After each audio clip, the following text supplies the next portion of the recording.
gostaríamos, meus irmãos, até que horas que tem o seu salve, que é a escola. Bem, obrigado. E eu gostaria de compartilhar com os irmãos alguns aspectos da vida de missões. Nós estaremos pensando na junta de missões nacionais, junta de missões estrangeiras, que agora é a Associação Presbiteriana de Missões Transculturais, né? E depois retornando para a junta de missões nacionais também, né? Então, ver se dá para a gente fazer isso nesse tempo, né?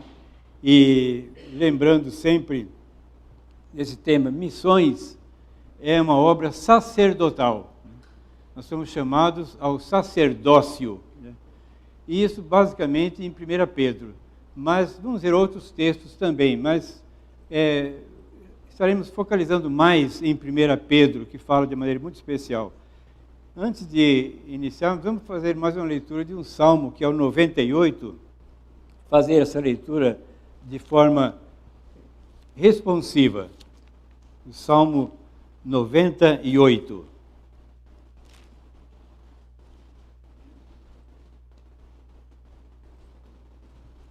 Leiamos. Cantai ao Senhor um cântico novo, porque Ele tem feito maravilhas. A sua destra e o seu braço santo lhe alcançaram a vitória. O Senhor fez notória a sua salvação, manifestou a sua justiça perante os olhos das nações. Lembrou-se da sua misericórdia e da sua fidelidade para com a casa de Israel. Todos os confins da terra viram a salvação do nosso Deus. Confins da terra, aclamai, regozijai-vos e cantai louvores. Cantai com harpa louvores ao Senhor, com harpa e voz de canto. Trombetas e ao som de buzinas, exultai perante o Senhor que é rei. Cujo o mar e a sua plenitude, o mundo e os que nele habitam. Os batam palmas, e juntos cantem de júbilo os montes. Na presença do Senhor, porque vem julgar a terra, julgará o mundo com justiça e os povos com equidade. Esse salmo que fala também dessa obra redentora de nosso Senhor até os confins da terra. E nós estaremos pensando sobre as bases da nossa fé, as bases do cristianismo, mas vamos ler também em Apocalipse, capítulo 1, de versos 5 a 6, que é um texto que geralmente nós sabemos de cor também, né? Vamos, Apocalipse 1, de 5 a 6, essa visão de João, e vamos fazer essa leitura todos juntos. Leiamos. E da parte de Jesus Cristo, a fiel testemunha, o primogênito dos mortos e o soberano dos reis da terra, àquele que nos ama e pelo seu sangue nos libertou dos nossos pecados e nos constituiu reino, sacerdotes para o seu Deus e Pai. A Ele a glória e o domínio pelos séculos dos séculos. Amém. Também alguns versículos também em Hebreus. Vamos fazer também juntos essa leitura no capítulo 5. Hebreus, capítulo 5, e o verso 4. Leiamos. Ninguém, pois, toma essa honra para si mesmo, senão quando chamado por Deus, como aconteceu com Arão. E também em 1 Pedro, no capítulo 2, no verso 5. Leiamos. Também vós mesmos, como pedras que vivem, sois edificados casa espiritual, para serdes sacerdócio santo, a fim de oferecer sacrifícios espirituais agradáveis a Deus, por intermédio de Jesus Cristo. Amém. Nesses versículos que chamam a nossa atenção para essa obra sacerdotal em que todos nós estamos envolvidos e chamados para isso também. Ele fala de sermos um sacerdócio santo. E quando pensamos nas bases do cristianismo, nas bases da nossa fé também, que o fato de nós termos uma revelação de Deus, temos a palavra de Deus, evidencia já uma tarefa que nós recebemos, que temos diante de nós. Temos a palavra dada por Deus, já evidencia essa tarefa de falar, de transmitir também. Ao receber a Bíblia, o mundo todo já sabe que Deus se preocupa com ele. Essa, não digo talvez naqueles países onde desde o nascimento eles já são obrigados a não receberem a palavra, não crerem em Deus, mas, de maneira geral, as pessoas sabem quem é o Senhor, sabem quem é a Bíblia, né? E nós iremos ainda falar mais, quando falar da PMT, sobre o trabalho e a obra em Portugal, mas apenas para adiantar alguma coisa, que nós estávamos falando lá no período de verão, que é muito pequeno, apenas julho e agosto, e depois de pedirmos autorização para a Câmara, para a Prefeitura, porque lá é preciso, porque é uma cidade comunista, são 2 cidades comunistas lá em Portugal, e onde essa que nós moramos, que é colado com Lisboa, é comunista autêntica também. Então, qualquer coisa temos que pedir lá na Câmara. Então, conseguimos aquela autorização para naquele dia da semana, não lembro se foi domingo, de falarmos na praça pública, né? Ou seja, a escola bíblica de férias para as crianças, né? E enquanto nós tínhamos algumas missionárias, inclusive algumas chamadas daqui, nós levamos para lá, junto com a Yalda, preparavam para aquela escola bíblica, ali no jardim mesmo, e eu saía com folhetos e com a palavra, falando que as pessoas aproveitam aquele momento de calor um pouco que tem, para jogar, de ficar jogando baralho, jogando dominó, então os idosos ficam jogando na praça, né? Então eu aproveitava que ele entrava no meio com eles, só que eu entrava com a Bíblia na mão, né? E falando da Bíblia, eles já começaram a xingar e mandar de volta para o seu país, o que está fazendo aqui, não sei o quê. Então começaram a falar, mas isso é próprio deles, a gente não leva mal, né? Mas eu falava, não, porque o que eu estou fazendo aqui, você sabe muito bem, estou falando desse livro. Que livro é esse? Não sabemos, né? Bravos, né? Eu falei, vocês sabem? Sabe sim, que livro é esse? Aí um falou, é a Bíblia, né? Eu falei, e tem mais, vocês sabem também o que ela narra, qual é a história que ela conta? Não sabemos, né? E não queremos saber, né? Então, tudo discutindo em voz alta. E aí eu disse, vocês sabem? Aí mais uma vez um outro disse, ele fala de Jesus, né? Eu falei, e diz mais ainda. Então eu comecei a contar a história de Jesus, o que a Bíblia conta, né? E eles demonstraram conhecimento realmente, embora em Lisboa não há mais quase que igreja nenhuma, né? Mesmo a igreja católica lá, os irmãos podem ir lá, muitos talvez já tenham ido lá também, e entram nas grandes catedrais apenas pagando o ingresso para conhecer. Lá tem muitos túmulos também, mas não há nenhum ofício religioso, né? Não há, aquilo está sendo apagado totalmente, a não ser no norte. Sim, no norte do país há sim uma fé e eles lutam por isso, mas ali de Lisboa para o sul realmente está sendo totalmente fora desses princípios, né?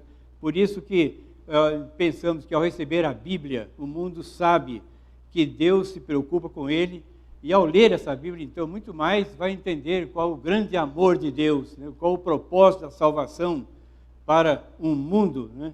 E vai se desdobrando cada vez mais também. As Escrituras são o grande julgamento da missão de Deus, né? De modo que queremos ouvir o julgamento da palavra de Deus sobre aquilo que Ele espera, aquilo que Ele quer de nós também. E em Pedro nós sabemos, conhecemos o texto, no capítulo 1, que o cristão é escolhido por Deus, consagrado por Deus também, né? Ele diz assim, Pedro, apóstolo de Jesus Cristo, aos eleitos que são forasteiros da dispersão do Ponto, Galácia, Capadócia, Ásia e Bitínia, eleitos segundo a presciência de Deus Pai em santificação do Espírito, para obediência e aspersão do sangue de Jesus Cristo, graça e paz vos sejam multiplicadas, né? E aí ele começa a falar também sobre essa missão, que é tão importante esse texto também, né? E todo o fiel na palavra de Deus encontra essa graça de Deus através da pregação missionária de Deus, né? A igreja propaga através da pregação missionária, né? Isso no capítulo 1, eu leio, mas se alguém achou mais rápido, pode ler também, né? Eu estou correndo um pouquinho com os textos, porque são vários textos, e gostaria de completar o máximo possível daquilo que temos de propósito também, né? No versículo 12, se alguém achar, pode ler alto, mesmo sem microfone, né?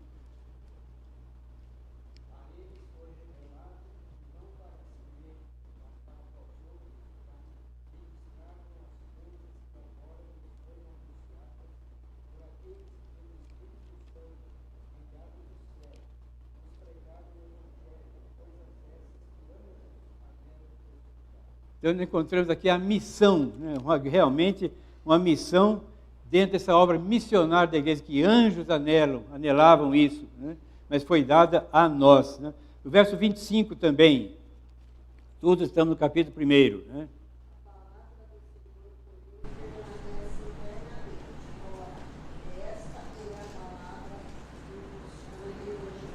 Esta é a palavra que vos foi evangelizada. E nós todos estamos envolvidos nessa obra missionária, né? Então, ele encontra essa graça de Deus através da pregação missionária da igreja, né? E também através do batismo. Nesse capítulo 3, pode ver no versículo 21, capítulo 3, verso 21.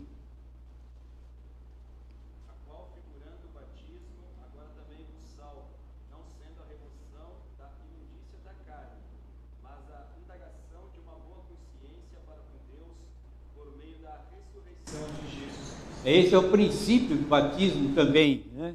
De modo que essa graça salvadora encontrada também no batismo e na conversão assume esse papel de regeneração, né? Quando falamos em batismo, falamos no verdadeiro princípio do batismo, que é o novo nascimento, né? Então, assume regeneração. Veja no versículo 3 do capítulo 1 também.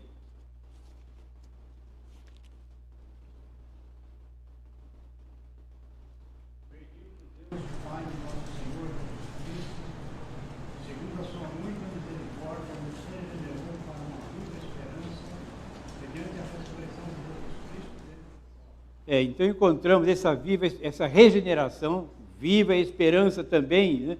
Aquisição de uma herança incorruptível, tudo isso, né? São mensagens que temos diante de nós. Vê o versículo 4 do capítulo 1.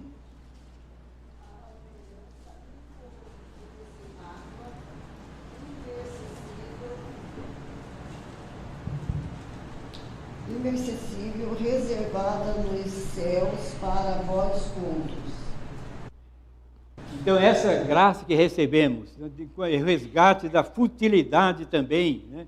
De vivermos na presença do Senhor. Esse resgate da futilidade está nesse capítulo 1 também, e falando sobre isso, do que nós somos restaurados, versículo 18, também, até o 21. Eu vou ler. Pois, segundo o seu querer, ele nos regenerou pela palavra da verdade, para que fôssemos como que primícias das suas criaturas. Desculpa, 1 Pedro, que eu li Tiago, né? 1 Pedro, no capítulo 1, verso 12. A eles foi revelado, que não para si mesmos, mas para vós outros ministravam as coisas que agora vos foram anunciadas, por aqueles que pelo Espírito Santo enviado do céu, vos pregaram o Evangelho, coisas essas que anjos anelam perscrutar, né?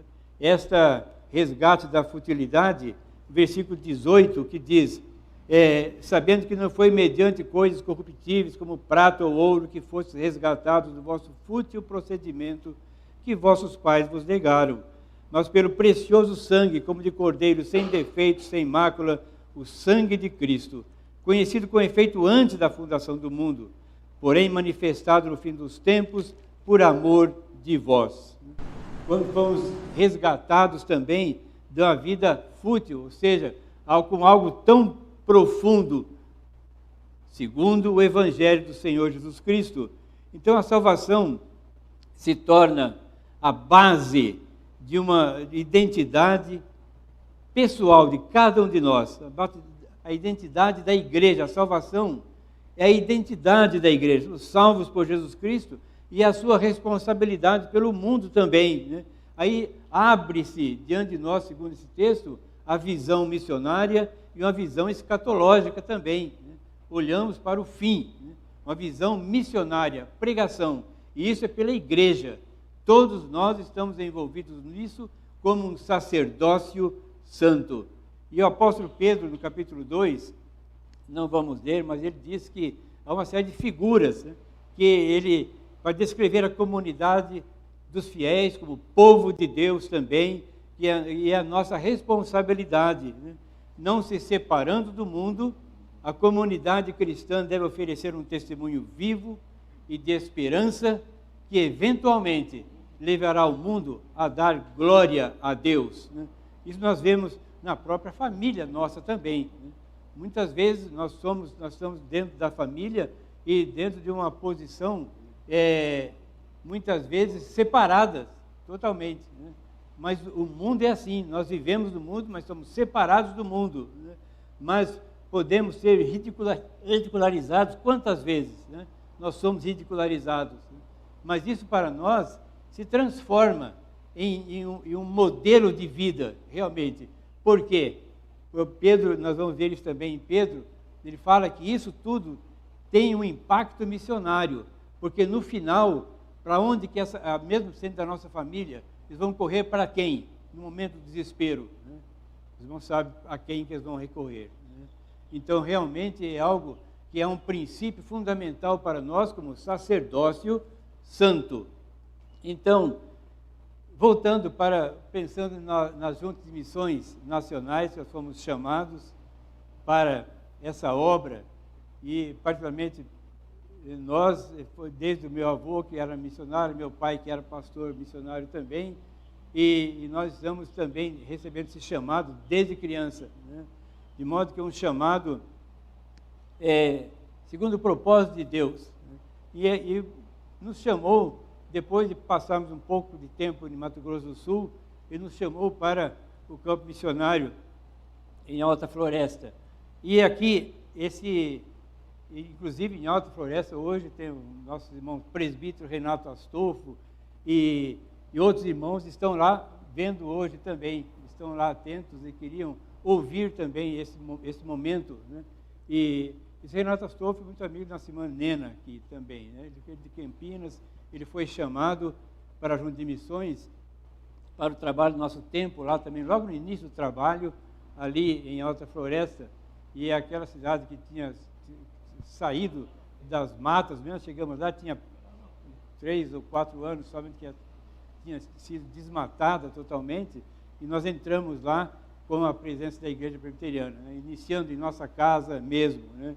De modo que o campo se desdobrou ali, desse chamado, né? Para aqueles que conhecem Alta Floresta, o nosso campo iria até Altamira, né? Então nós frequentávamos, dando apoio pastoral, até Altamira, que dá 1.328 quilômetros, de Alta Floresta a Altamira, né? Então, depois outra Juara também, que é do outro lado, são 306 quilômetros, até Sinop mais 300, né? Então nós acompanhávamos a obra missionária nessas regiões. Nessa até Altamira é a Transamazônica, que talvez alguns conheçam também. Ela era plena de congregações e que a nossa responsabilidade era dar assistência àquelas congregações. E aí, uma série também de experiências maravilhosas, né, que Deus concede a cada um de nós, né? Nem temos como estar aqui pensando em cada um, mas realmente Deus age dessa maneira, né? E nós poderíamos saíamos, tinha a época de saída, e eles sabiam também, né? Mas de chegada nunca tínhamos o tempo, porque eram estradas péssimas, apenas de atoleiro, quantas vezes dormíamos com barro até na cintura, dentro do jipe, e assim é como a gente prosseguia também, né? Agora, isso tudo, a gente pensa, alguém fala que dificuldades que há. Não há, para nós não há, porque quem é chamado para um trabalho, isso se torna em grande alegria também. Então, não é um sofrimento pensar, né, naquilo que Deus nos colocou lá naquela obra, mas é símbolo de alegria, realmente. Quantas vezes, né, dormindo atolados, com filas de carros atolados, encalhados, pontes caídas, mas isso era um motivo somente, né, motivo para dar glória a Deus. E havia um piloto. Alta Floresta, como os irmãos sabem também, é um campo de garimpo, né? E indo para Itaituba, no Pará, quer dizer, Alta Floresta fica na rodovia Cuiabá-Santarém, e Itaituba, já na Transamazônica, que era um campo também que estava lá, dando assistência pastoral, né? Então, e um piloto que ficou em Alta Floresta um tempo conosco, foi hospedado em nossa casa também, aí resolveu mudar-se para Itaituba, por causa do movimento de aviões. Naquela época surgiu até uma reportagem na Veja, que era o aeroporto de maior movimento no Brasil, que era Itaituba, né? E pode calcular o movimento de aviões que haviam lá naquela cidade, mas tudo em torno do garimpo, né? Eram aviões pequenos. E ele foi para lá, né, esse irmão, e começou a voar lá, e por conta própria, no sentido assim, de todos os dias, né? Todos os dias. Domingo, inclusive, ele voava e realmente o que ele recebia era bastante, né? Então isso compensava para ele, a família tinha ficado no Paraná, e até que num daqueles domingos, ele voltando de uma viagem lá no garimpo, naquelas alturas, ele era mecânico também de aviões, né? Ele tinha um profundo conhecimento da mecânica, e lá naquelas alturas, o avião travou o motor, totalmente, né? E ele conhecia, sabia o que estava acontecendo, e sabia que não tinha retorno, né, e que ele iria realmente cair, né? E quando ele orou a Deus, e pediu perdão a Deus, por estar agindo daquela maneira nos domingos, dia do Senhor, porque muitos missionários precisavam do apoio dele, né? Há muitas congregações lá naquela região de Itaituba que somente de barco ou avião. Barcos, não sabe, demora uma vida para chegar. Então tem que ser aviões, né? E ele orou a Deus dizendo: se o Senhor me livrar desse acidente, eu nunca mais voarei no domingo e raparei minha cabeça. Raspou a cabeça também com um voto, né? E ele disse que não sabe como, dali a pouquinho o motor começou a funcionar, né? E ele desceu em Itaituba e foi direto para o barbeiro, né? Fez aquilo que tinha que fazer, né? E nunca mais voou no domingo, mas voava sim para o trabalho missionário. Lá havia várias congregações apenas de avião. Então aí ele começou a fazer essa obra missionária também, né? É uma experiência que marca sempre o campo missionário também, né? De modo que aí perguntamos, né, que nós damos testemunhos, e aqui os irmãos receberão nesse mês particularmente vários testemunhos, né? Então, para que serve um testemunho? Os irmãos podem responder: para que serve um testemunho? A gente fala e ouve também vários testemunhos, mas para que serve? Pode dizer. Engrandecer o nome de Deus, do Senhor, né? Mais alguma ideia? Então, realmente isso, por meio dele, a fé também é anunciada, né? A fé é anunciada através de um testemunho, porque isso deve servir para engrandecer o nome do Senhor, para crescimento espiritual também de outras pessoas que esperam em Deus também, né? Então, há um crescimento nisso, né? De modo que, quando a gente ia muito mais em Itaituba e, né, pegava aquelas congregações. Itaituba estava de Alta Floresta, está, né, a 915 quilômetros, né? Então a gente ia, muitas vezes eu ia sozinho, né? Às vezes a Ialda acompanhava também, mas ela estava envolvida em outra obra que é na cidade de Alta Floresta. Então depois a gente fala um pouco sobre isso também. Ela estava envolvida. Quando eu saía, ela assumia o púlpito e assumia as pregações todas também no domingo, né? De modo que a obra tinha que ser feita também em Alta Floresta e também no campo missionário, né? Então, nessa Transamazônica começavam muitas congregações. A primeira era no quilômetro 30, né? Logo no quilômetro 30, saindo de Itaituba, tinha a primeira congregação, e lá a gente era o primeiro ponto de parada também, né? E era um senhor, esse senhor com uma família muito simples e muito amorosa também, onde ele chegava, ele construía um salão, né? Ele construía o templo, escrevia lá a igreja presbiteriana, um templo feito do quê? De barro, né?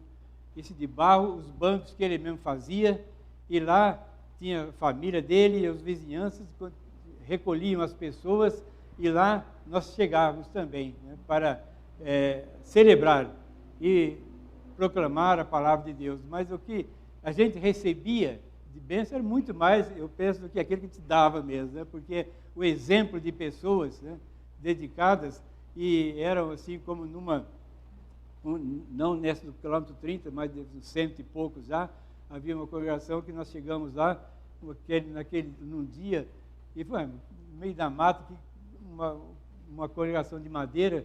De onde vem o povo? Quem que vem assistir aqui, o quê, né? Tinha um que morava lá porque era o zelador, né, só, né? Mas, de repente, à tarde, começaram a chegar gente. E chegou gente a pé, bicicleta, a cavalo, de carroça, e foi entrando. E facilmente tinha mais de 100 pessoas ali naquela congregação pequena, né? E nós estávamos admirados com aquilo, né? Aí pensa mais bênçãos que a gente recebe, porque aí eu estava pregando a palavra e o zelador veio no meu ouvido e falou assim: olha, estão esperando o apelo. Eu falei: tá bom, vocês estão esperando, já estão prontos, né? Teve um apelo, levantou aquele bando de pessoas, vinha à frente para receber o Senhor Jesus, né? Então, aí foi feito o apelo para eles, para receberem a Cristo. Realmente, é isso que, por isso que eu digo, a gente recebe muito mais do que dá, humanamente falando, né? Realmente, como Deus dirige. E nessa congregação mesmo, que lá uma mulher chegando, conversando com ela e dizendo: que bom que você veio, de onde você veio? Não, eu vi que nós vimos que ela chegou a pé, né, com as crianças, né? Não, a minha casa está a 20 quilômetros daqui, né? Então eu vim a pé, né, chegando. Então chegava, participava do culto e logo em seguida tinha que dormir, né? Dormia ali mesmo, dia cedo, que ia embora para casa, que naquele dia, domingo, à noite, não tinha como andar naquela região, né? Mas isso tudo mostra como que é a importância de uma obra missionária, né? Essa é um testemunho, né, que a gente dá sempre, é realmente de grande importância mesmo. O campo, e a sede do nosso campo é a Alta Floresta. Essa era a sede, realmente, né? Mas, aí eu pensei particularmente nesse tema de Alta Floresta, o versículo de Colossenses, se alguém puder achar, por favor, 4:4. Eu peguei no dia que o pastor Paulo fez um estudo bíblico aqui, de Colossenses também, né? E acho que ele se lembra disso, né? Não tem muitas quartas-feiras, não, né? Então, no Colossenses 4, ele leu do versículo 2 a 6, se não me engano, né? Mas para mim ficou gravado o versículo 4, né?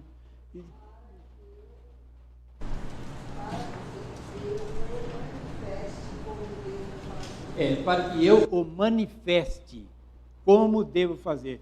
Esse era o tema, realmente, do nosso trabalho, tanto lá como depois em Portugal também, né? Então, para que eu manifeste, nós chegamos lá, uma cidadezinha muito pequena, começando dentro da mata, fazer o quê? O que eu vou fazer aqui? Pensa, né? Muito garimpeiro, então ficamos orando e pensando. E esse versículo fala exatamente isso, para que eu o manifeste, como devo fazer, né? E orando para que Deus pudesse esclarecer. Pensamos em hospital, porque tinham 2 amigos médicos e eles já falaram: vamos fundar um hospital aí, nós abrimos e vamos trabalhar aí como missionários, né? Mas eu estava pensando, e isso era importante, porque eu peguei 3 malárias lá. A minha filha, pequenininha, quando chegamos à viagem de Cuiabá a Alta Floresta, são 800 quilômetros. Nós levamos 8 dias nessa viagem, né? Quando chegamos lá, a filhinha já estava recém com 2 anos, mais ou menos, e já chegando com malária lá em Alta Floresta. Chegou dessa forma, né? Então, realmente é importante ter algo assim, uma assistência médica. Então,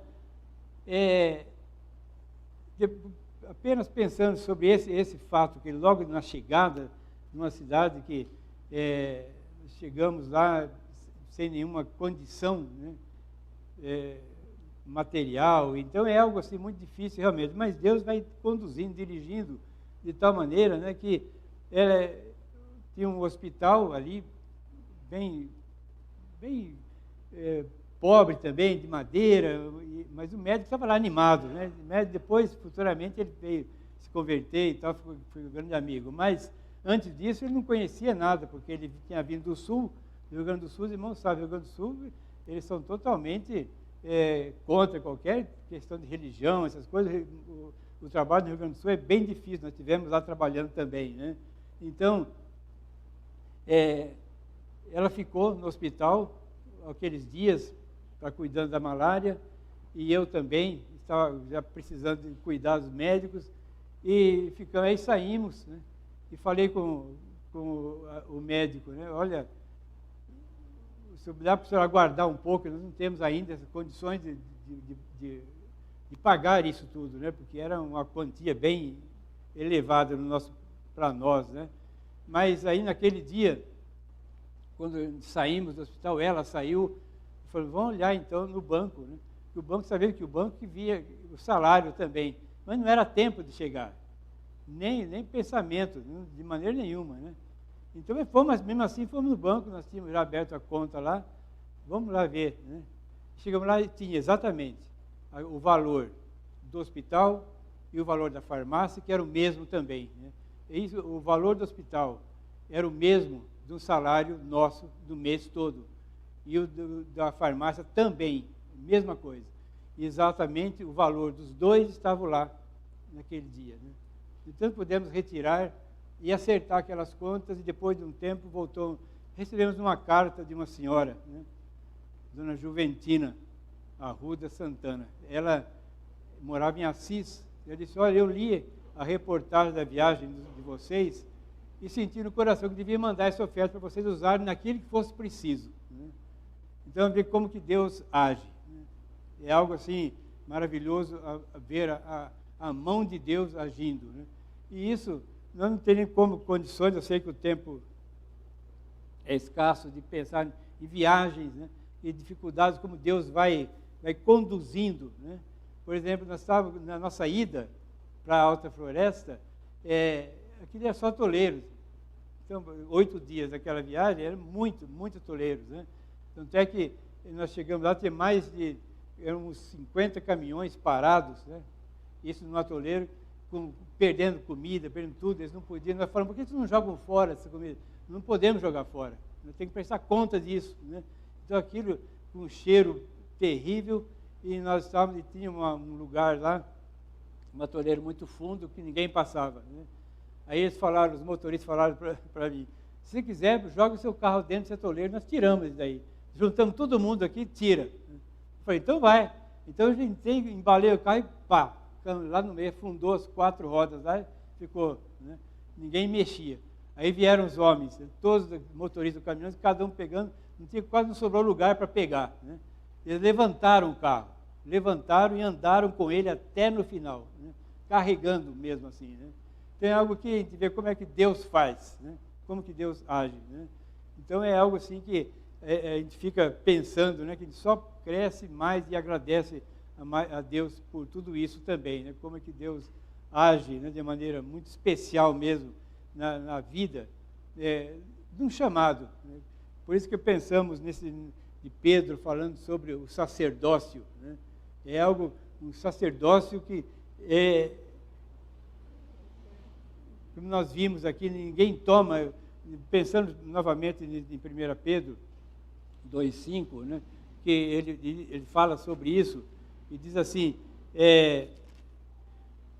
também vós mesmos como pedras que vivem, sois edificados, casa espiritual, para ser sacerdócio santo, a fim de oferecer sacrifícios agradáveis a Deus, por intermédio de Jesus Cristo. Sacerdotes, um sacerdócio santo, nós somos chamados para ser isso, né? Então, só pular um pouco também aqui, algumas coisas muito cômicas que surgiram também, né? E lá em Portugal, tivemos a oportunidade de iniciar a igreja presbiteriana lá, né? Então, com alguns missionários americanos também, e nós trabalhamos nisso, então fundamos a igreja presbiteriana, que não existia ainda. Então, fundamos a igreja cristã presbiteriana, que está ainda até hoje lá, não em Lisboa, ela está no norte agora, né? Então, chamei um brasileiro que tinha recém-formado, e para ajudar, que ele era muito animado, falou, ajuda a gente aqui também, né? E ele foi, né? Foi trabalhar lá, né? Mas ele começou a sair fora dos princípios da palavra de Deus em seguida, né? E ele recebeu para ele mesmo esse título de sacerdote, né? Porque eu sou sacerdote, então eu tenho toda a autoridade, né? Então, é outra interpretação aqui, errônea também, né? De tal maneira que ele entrou num negócio lá, que lá não existia ainda nesse tempo, pizza.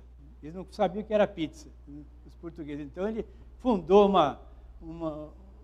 uma espécie de uma padaria, mas não é bem padaria, mas só para pizza mesmo, né? Então, ele fazia, e entrou a família, logo em seguida se casou lá com a portuguesa também, e logo entrou em choque também, porque o português sabe como que questão do dinheiro é bem seguro, né?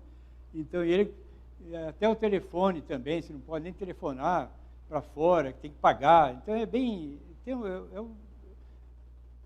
o sistema e o regime português, então ele não é contra isso, são criados com isso, né?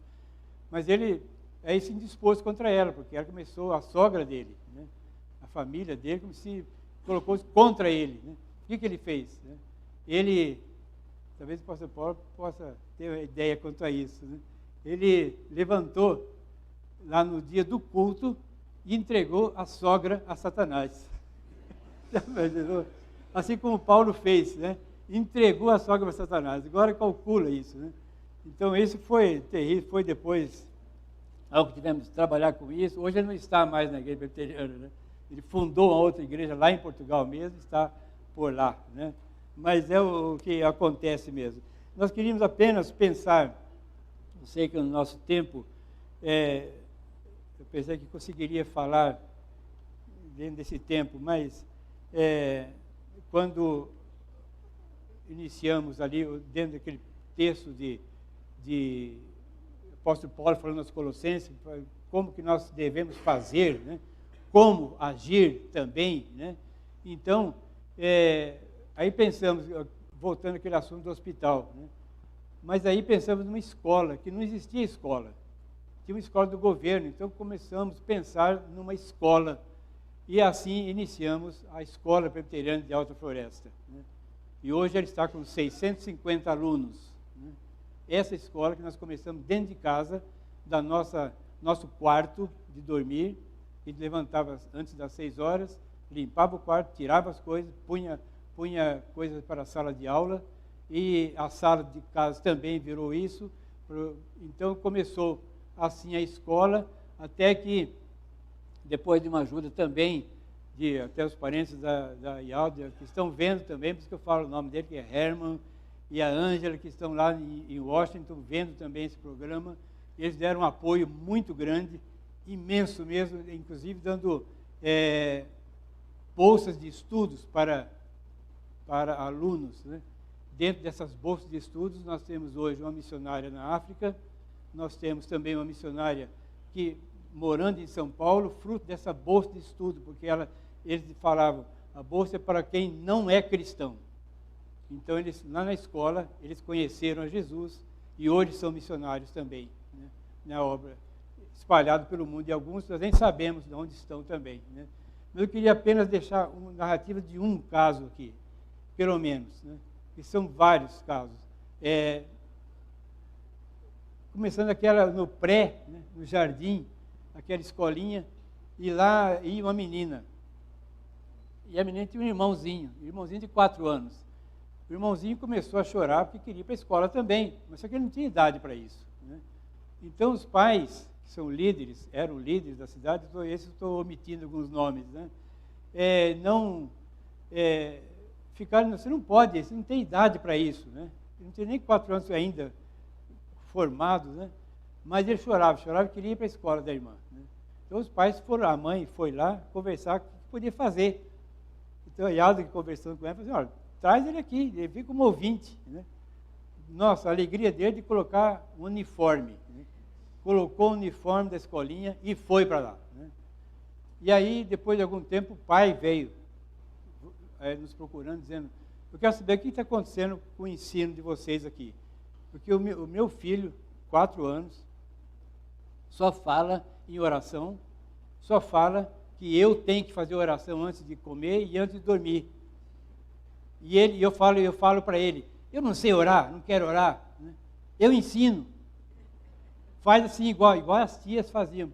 E isso eram 10 minutos de momentos que eles tinham de abertura das aulas. Depois era um currículo normal de escola. Mas 10 minutos somente. E o filho fala, repete comigo. E o pai repetia. Né? Papai do céu. Então fazia aquela oração das crianças. Né? Então, um testemunho disso. Essa criança adoeceu. E os pais ficaram desesperados com aquela doença e foram para Cuiabá. Que tudo girava em torno de Cuiabá. Né? Cuiabá que era o centro, então, embora fosse 800 quilômetros, mas eles pegaram o carro e foram, né? Foram para Cuiabá, e lá os médicos não descobriram o que aconteceu com aquele menino, que agora já estava com 5 anos, e essa enfermidade Deus o levou, realmente. Né? Então foi algo assim que, um dia nós estávamos com a Yalda andando em Cuiabá, tratando dos assuntos da escola, que tudo era lá em Cuiabá mesmo, e uma avenida grande, e uma pessoa apontando, acenando para nós lá e tal. Quem? Aí eu fui ver os pais do menino. Né? Aí nós fomos lá até onde eles estavam, eles vieram, não me lembro, e falaram, eu queria encontrar com vocês para dizer o que aconteceu com o nosso filhinho. Então ele começou a contar sobre o desespero de uma vida escapando por entre os dedos, né? Dos médicos, ninguém tinha solução para aquilo, até que um dia ele chegou lá no hospital para visitar, para estar com o filhinho. Ele disse, olha aqui, pai e mãe, eu vou com Jesus e não quero ninguém chorando, porque para onde eu vou é muito bonito. Né? Não quero ninguém chorando. Isso com 5 anos de idade. Eu falei até com o Dr. Lauro, que esteve aqui, eu falei, domingo que vem eu vou falar sobre uma criança. A bênção de uma criança pode crer ou não? Né? Porque alguém criticou o Dr. Lauro de estar ensinando a Bíblia para criança, né? De 5 anos, 6, não sei. Né? 3 anos, 3 anos. Né? Então, será que não vale a pena? As crianças, o que Cristo disse? Quem não se tornar como uma criança, jamais entrará no reino de Deus. Né? E as crianças ensinam muito a fé que elas têm. E só das crianças nós temos algumas histórias assim. Né? Mas realmente não temos... Pois não. De Juína, sim. É que Juína, eu tinha aqui uma ordem aqui que eu tentei colocar uma ordem, mas a gente não consegue também, né? Mas Juína, ela está passando por Juara também, que depois aqui eu me perco nas minhas anotações aqui, né? Juara dá 306 quilômetros, Juína dá mais uns 100, mais ou menos, né? E nós iniciamos o trabalho em Juína. Agora, Juína, depois ficou, tudo da Junta de Missões Nacionais, né? Depois nós deixamos Juína e ficamos, porque esse outro lado de Alta Floresta. E essa Juína cresceu muito, ela foi organizada em igreja, e hoje a igreja bem grande lá em Juína, mas lá que aconteceu também um acidente muito grande com os presbíteros, né? Que indo para a reunião do presbitério, que já era o nosso presbitério, que nós fundamos, indo para Sinop, e eles foram acidentados, né? E houve 3 ou 4 mortes de presbíteros, de pastor, inclusive, um pastor que era amigo nosso também, que faleceu nesse acidente, né? Isso de Juína. Né? Exato, Pois exato. Então, em Juína, tem várias cidades ali, até Vilhena também, depois nós acompanhamos, mas só que Vilhena não é do nosso campo, né? Vilhena já é outra característica. O que nós queríamos apenas pensar também, havia um missionário chamado José Alto Pereira, né? Eu queria deixar o nome dele gravado também aqui, né? Porque esse homem, já um velhinho, quase, mais ou menos, quase chegando aos 70 anos de idade, ele era um missionário e morava em Colíder e nós dávamos assistência, porque ele era missionário, então eu tinha que dar atos pastorais e tudo mais, né? Então ele frequentemente caminhava, ele pegava carona, porque não dirigia carro e não tinha carro, e carona na Cuiabá Santarém, e mais esse de Colíder que eu queria lembrar, né? De Colíder, de Marcelândia, é uma cidade chamada Marcelândia. Então ele parava na estrada, que a estrada depois não tinha mais carona, a estrada entrava pela mata dentro, 93 quilômetros até Marcelândia. Sabe como que ele fazia? A pé. E esse com quase 70 anos de idade. Ele fazia a pé a sua viagem até Marcelândia, assim como outros também. Juara, ele ia também a pé. É algo assim, tanto é que a gente chamava ele, o nome dele é José Alto, chamado de José Caminhão, porque era algo assim que é fora de qualquer princípio, né? Andar a pé daquela maneira. E o irmão Oscar, a família dele, conheceu o Sr. José Alto, né? Porque eles são daqui de Itanhaém, né? E foram chamados para a obra missionária para lá também, né? Então,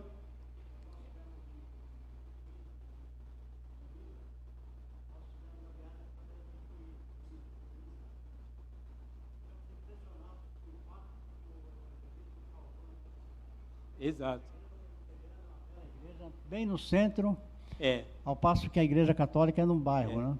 Então, a igreja de Juína, nós que escolhemos o local para a construção, aquele terreno, nesse local também. Encontramos também uma escola lá com 600 alunos. Ficamos impressionados com o avanço presbiteriano. Realmente. É muito, realmente é tão importante isso mesmo, e o desenvolvimento dessa obra missionária também, né? De modo que, apenas finalizando mesmo, algum chamado apenas, um testemunho também, que o estudo continuaria mais ainda em 1 Pedro, né? Mas o nosso tempo esgota. Então, eu queria só lembrar no nosso trabalho, a mesma coisa de Colossenses 4:4, que nós pensamos também quando chegamos ali em Portugal, né? Então, o que fazer? Ali tinha um templo que ocupava um lado só, como daqui, né? Mas até ali só. Então, é bem metade. O templo era isso, né? Então, era fechado também. Ele tinha uma porta, por causa do frio, e uma segunda porta. Então, para alguém entrar, um visitante entrar, é quase impossível, né? Porque os portugueses também lá não recebiam, não queriam saber de obra de evangelização, nada, né? Ficamos pensando, então, o que fazer, né? Quando eu tinha um hospital muito grande lá, eu comecei, vou entrar nesse hospital. Comecei a conversar com o diretor do hospital, toda semana. Fiquei 6 meses conversando com ele, explicando por que a razão de ter no hospital um capelão evangélico, né? Então eu falava capelão evangélico, e ele perguntava: o que você vai fazer aqui? Então eu falava: vou ler a Bíblia, vou orar e vou falar do Evangelho. Até que eu falei, é um trabalho voluntário. Aí não abriu. Quando eu falei de voluntário, abriu as portas, né? Mas mesmo assim ele ficou segurando ainda quando recebeu do bispo da região. Como dissemos, ali é uma cidade comunista, né? Então ele não aceita a autoridade de ninguém, né? E o bispo escreveu um documento oficial do cartório para ele. Falou assim: olha, ficamos sabendo, falando ao diretor do hospital, ficamos sabendo que você está recebendo um pastor aí e você está proibido de fazer isso. Ele não pode nem entrar, fazer nada, visita nenhuma aí nesse hospital. Isso é o documento para o diretor do hospital. Aí ele falou, o diretor disse: quem é que manda em nós aqui? De maneira nenhuma. Aí eu estava junto lá, ele falou: a partir de hoje você é capelão aqui desse hospital, né? Quer dizer, foi algo assim, né? Aí mandei fazer uma bata branca com uma cruz, né? E entrei no hospital. Né? Eu ia lá umas 3 ou 4 vezes por semana. Era um hospital de 5 andares só de leitos. É muita gente. Né? E a curiosidade é o seguinte, eles nunca tinham visto isso. Nunca. Então, eles andavam, uma grande parte, inclusive da enfermagem, andava atrás de mim, saber o que eu estava fazendo. Porque nunca tinham visto aquilo. Né?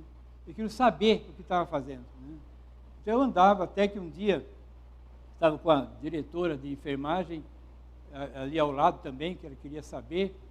Eu parei numa UTI, mas é meio aberto, né? É diferente daqui. Então, eu estava em 2 macas, 2 homens, né? E sem movimento nenhum, né? Pareciam mortos mesmo. Né? E ela falou assim para mim, não pegue seu tempo com eles, porque eles já foram. Né? Não pegue seu tempo. Né? Mas eu fazia com todo mundo isso. Né? Meu trabalho era esse, então eu lia a Bíblia e orava. Lia a Bíblia e orava, e alguns pediam. Né? E quando os dois, eu comecei a abrir em João 14, falei de Jesus Cristo, falando, vou preparar-vos lugar, quando eu for, vou preparar lugar, voltarei, vos receberei para mim mesmo. Eu sou o caminho, a verdade e a vida. Vocês poderão tomar o maior passo da sua vida, a maior decisão que vocês poderão tomar se estiverem me ouvindo. Se vocês dois estiverem me ouvindo, façam isso. Né? E ela tornando a falar, não pegue seu tempo, porque já foram. Né? Os dois, simultaneamente, no mesmo momento, as lágrimas começaram a correr. Né? Então, eu fico pensando, né, como a bondade de Deus, realmente. Né? Deus nos enviou para isso, somente ali. Né? Eles fizeram e eles, com certeza, eles ouviram aquela palavra. Né? Então, essa era o que acontecia naquele hospital. Aí teve eu batia lá, toda vez que entrava lá, batia na porta, entrava. Né? Quer falar agora? Não quero. Tá bom, vamos embora. No outro dia eu chegava lá, e agora? Vamos? Não quero também. Eu gritava, isso tudo gritando, né? Até que um dia eu falei, tá bom, vamos ouvir então. Né? Falou que eu ouvia, tá bom, entrei, li a Bíblia com ele, aí ele falava, eu sou santeiro. Ah, você é santeiro? Sou. E aí, o que o senhor fazia? Eu fui muitas vezes no Brasil, fui lá, aonde tem aquela santa branquinha, como que é o nome dela? Geralmente é desse tamanho, assim, branquinha, fugiu o nome dela agora. Fátima, exatamente, Senhora de Fátima. Aonde existe uma Senhora de Fátima, fui eu que fiz. Eu faço isso, essa é a minha obra. Aonde tem no Brasil, ele falou, né? Aonde tiver uma Fátima, foi eu que fiz. Né? Eu falei, mas e a sua fé? Como que é o seu coração? Eu sou ateu. Né? Mas desse jeito, ele era ateu. Né? Agora, como que pode? Né? Como que pode? Então, com isso eu continuava falando com ele, né? E bastante também. E não sei, esse eu não sei realmente o que ocorreu na vida dele, como de muitos outros lá também, né? Que ele falava que alguns ficam marcados, né? Como um jovem de 20 e poucos anos, eles estavam também atacados de enfermidade. E quando eu entrei lá com a Bíblia na mão, ele segurou no meu braço com a rapidez e falou, o que vai ser de mim? O que será de mim? Né? E ele morreu realmente, né? Mas ele morreu com a palavra. Então, eu não sei também, isso fica para Deus, o que é que aconteceu com pessoas como essas também. Né? O fato é que ali no hospital foi um campo importantíssimo. Né? Aí, quando nós saímos, nós ficamos 4 anos em Portugal, sem vir para cá. Né? Depois desses 4 anos, então eu pedi para colocar um português lá. Depois ele foi... foi pastor, onde nós estávamos também, ele foi ordenado pastor, né? Então, fui lá pedir para ele, o diretor do hospital, que eu levava muitas pessoas para aprender. Alguns missionários, inclusive, queriam comigo, então eu levava junto lá para o hospital, né? Para eles aprenderem alguma coisa. Então, mas ele, como ele era português, eu tenho a impressão que já se enroscou com eles também lá, né? Que facilmente... Roscal já perdeu aquele lugar e saiu. Não conseguiu mais fazer, né? Infelizmente. Né? Mas é o que acontece realmente. É algo que a gente pensa, para mim, de grande importância, é esse texto que nós lemos em Colossenses, que fala sobre realmente qual deve ser a característica para que eu manifeste como devo fazer. E esse é o chamado para missões também. Esse é o chamado. Agora, não é passear. Lá teve um pregador daqui que teve um tempo atrás aqui falando, se alguém quiser ir lá conhecer, é só me chamar que vai lá conhecer. Não é isso. O conhecer, isso implica um chamado, implica um preparo, você vai, é um trabalho, uma obra missionária, não é ir lá. E uma vez eles queriam mandar seminaristas lá para Alta Floresta. Eu falei, quando você está de férias, você avisa que manda seminarista. Não, você pode mandar o seminarista quando Deus estiver aqui, não vamos fazer juntos esse trabalho. Não é quando eu sair de férias. E aí foi um lá, e o Brasil, o governo brasileiro estava mandando muita gente do Sul, Santa Catarina, Rio Grande do Sul, e mesmo do Paraná, para colonizar lá. Então eles abriam vilas e davam financiamentos. Então muitas vilas foram abertas assim lá naquela região. Aí eu falei com ele, um dia que ele chegou lá, o seminarista, falei, eu não lembro mais o nome dele, fugiu tudo, hoje nós vamos em tal vila, assim, assim. Só que de lá de Alta Floresta, lá dava quase 100 quilômetros, então não é ir e voltar naquela estrada, tem que pousar, nós vamos dormir no jipe, comer, a gente leva comida e fica lá 2 dias. Assim nós fizemos. E com todo o material também, que eram muitas casas, visitando e tal. E depois fiquei sabendo que ele disse que nunca mais queria saber de campo missionário, nunca mais, depois daquela lição. Realmente, campo missionário, vamos pensar, não é algo assim também. Então, sei lá o que eles pensam, mas o campo missionário é um chamado para missões, um chamado para exercer o sacerdócio. Como Hebreus fala que ninguém toma essa função para si mesmo, se não for chamado por Deus. O texto que nós lemos de Hebreus fala isso. Só ele tem que ser chamado por Deus para essa obra missionária. Então, por exemplo, lá na Transamazônica, fizemos uma viagem, depois de Itaituba até Humaitá, que é já no Pará. Então, passando lá naquela cidadezinha, eu fugiu o nome da cidade também. Eu tenho anotado aqui, mas é tanta coisa que passa. Chegamos lá e o missionário, todos com leishmaniose, as crianças com leishmaniose, e terrível a situação. E a leishmaniose, ela se mostra em feridas. Eu também peguei leishmaniose, mas consegui curar. Muito difícil ser curada. Tem feridas imensas nas pernas. Então, isso é uma obra missionária. E eles com toda alegria lá, recebendo a gente, fazendo comida, naquela obra missionária. Apuí, o nome da cidade. Apuí. Então, é algo que a gente pensa, o que é obra missionária? Mas não vamos pensar também só em dificuldade, porque é um chamado de Deus. Quando é um chamado, a gente faz a obra e vai adiante, em frente sempre. Essa realmente é um chamado ao sacerdócio. Deus nos chama para isso, realmente.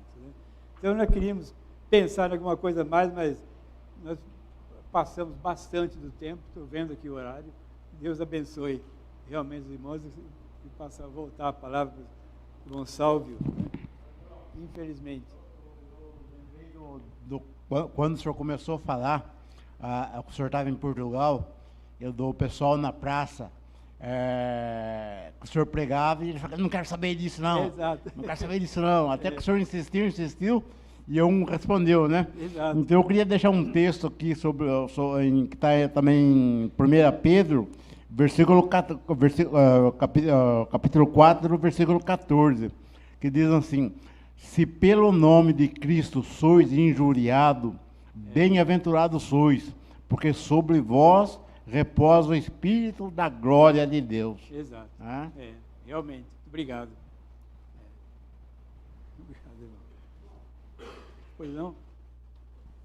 Ninguém falou. Eu sou testemunha, irmãos, do trabalho que foi realizado lá tantos anos atrás por missionários pioneiros naquela região.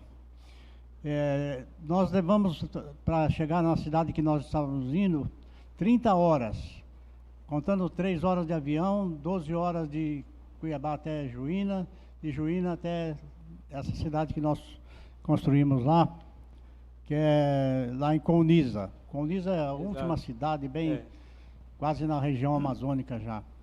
Então vale a pena nós investirmos em missões, porque a igreja que está lá é uma igreja grande. Exato. Cada ano ela está comprando terrenos nos loteamentos que estão surgindo e estão implantando em congregações. Exato. Então o trabalho do irmão, Deus abençoou, Deus frutificou, e nós temos que agradecer a Deus pela oportunidade, a bênção, o privilégio que concede a poucas pessoas de se lançarem nas mãos de Deus para fazer a sua obra. Então fica aqui o nosso desafio e a nossa gratidão também àqueles que já foram. Amém.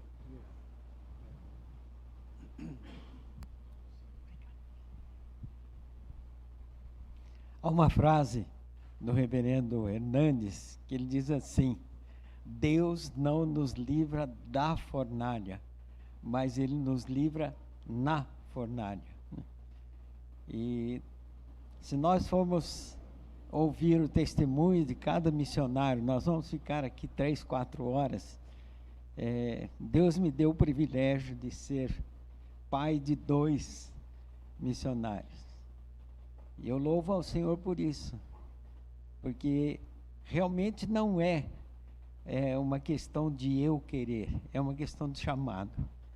Se você quer ser um missionário, ir para o campo, você vai ser chamado por Deus. Mas isso não impede de você ser um missionário aqui, onde você está, no seu trabalho, por exemplo. Quantos dos seus colegas de trabalho sabem que você é crente? Sabe que você é um filho de Deus?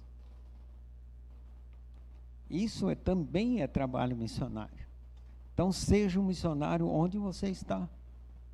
Deus pode fazer coisas maravilhosas.